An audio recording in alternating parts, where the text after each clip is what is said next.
দেখছেন ASR news. অনুষ্ঠিত হলো বহরমপুর ক্যারাটে একাডেমির প্রাইজ ডিস্ট্রিবিউশন সেরিমনি খাগড়ার জিটিআই স্কুল প্রাঙ্গণে। 23শে জুন 677 জন ছাত্রছাত্রীদের 4টি ভাগে ভাগ করে কালার বেল্ট এক্সামিনেশন হয়েছিল। প্রতি বিভাগ থেকে 32 জন অর্থাৎ 128 জনকে পুরস্কৃত করা হলো। এই অনুষ্ঠানে উপস্থিত ছিলেন additional district magistrate Mohammad Shamsur Rahman, Murshidabad জেলা পরিষদ। তিনি এই ক্যারাটে একাডেমির সামগ্রিক কাজে খুবই প্রভাবিত ও আপ্লুত। ওনার মতে সকল শিক্ষার্থীদের জীবনে ডিসিপ্লিন খুবই অপরিহার্য, যা তাদের সামগ্রিক বিকাশে সাহায্য করবে। এই জন্যই সকল শিক্ষার্থীদের ক্যারাটে একাডেমিতে যোগদান করার কথাও বলেছেন। ওনার বার্তা, জেলার সকল শিক্ষার্থীদের ডিসিপ্লিন, স্ট্রং ও সেলফ ডিফেন্স গড়ে তুলতে হবে ক্যারাটে প্রশিক্ষণের মাধ্যমে।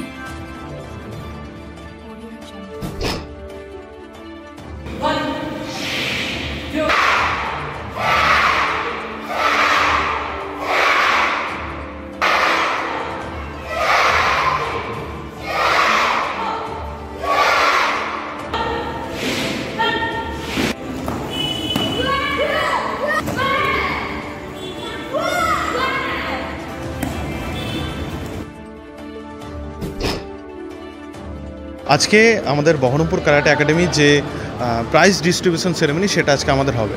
কিসের বিষয়টা হচ্ছে আমাদের রিসেন্ট হয়ে যাওয়া গত 23শে জুন আমাদের বেল্ট এক্সামিনেশন হয়েছিল, যেখানে 677 জন পার্টিসিপেট করেছিল অল ওভার বহরমপুর থেকে।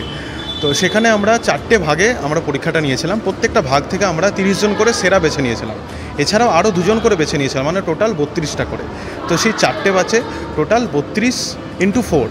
তো সেই যারা বেস্ট পারফর্মার হয়েছে তাদেরকে আমরা সেই দিনকে আমরা পুরস্কৃত করিনি, আজকে তাদেরকে ডেকেছি আমরা। আজকে আমরা একটা প্রাইজ সেরিমনি ডিস্ট্রিবিউশন রেখেছি এবং আমরা বাচ্চাদেরকে আজকে প্রাইজ দেবো। আজকে উপস্থিত থাকবে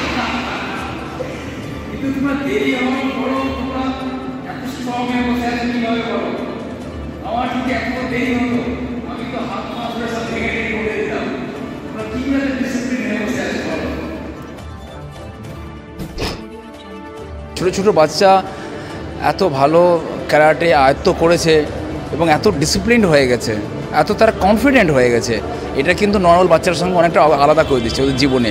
খুবই ভালো লাগছে। বাচ্চা এরকমই হওয়া উচিত, এরকমই হবে, ডিসিপ্লিন, স্ট্রং এবং সেলফ ডিফেন্সের মতো রাখার মতো কনফিডেন্স। আমাদের দেশের বাচ্চা এরকমই হবে, আমাদের জেলার বাচ্চা এরকমই হবে, এটাই বার্তা। না, সবার জন্য সেফটি প্রয়োজন, মেয়েদের জন্য প্রয়োজনটা হঠাৎ করে বেড়ে গেছে সবাই যে প্রমোট করছে বলে, কিন্তু ইন্ডিয়ান সোসাইটিতে বরাবরই মেয়েরা বরাবরই ট্র্যাডিশনালি মেয়েরা ডিফেন্স জানতো, সেটাই নতুন করে হচ্ছে এবং এটা একটা নতুন ক্যারাটের মোড়কে হচ্ছে এবং এটা খুব ভালো স্টেপ যে আমাদের এই জেলায় এত ভালো করে হচ্ছে। মুর্শিদাবাদ জেলায় এত সুন্দর সুন্দর সব ক্যারাটা করছে, গোল্ড মেডেল পেয়েছে একজন, এক্সেলেন্স হচ্ছে। এটা তো সমাজে কনফিডেন্স বাড়বে সবার।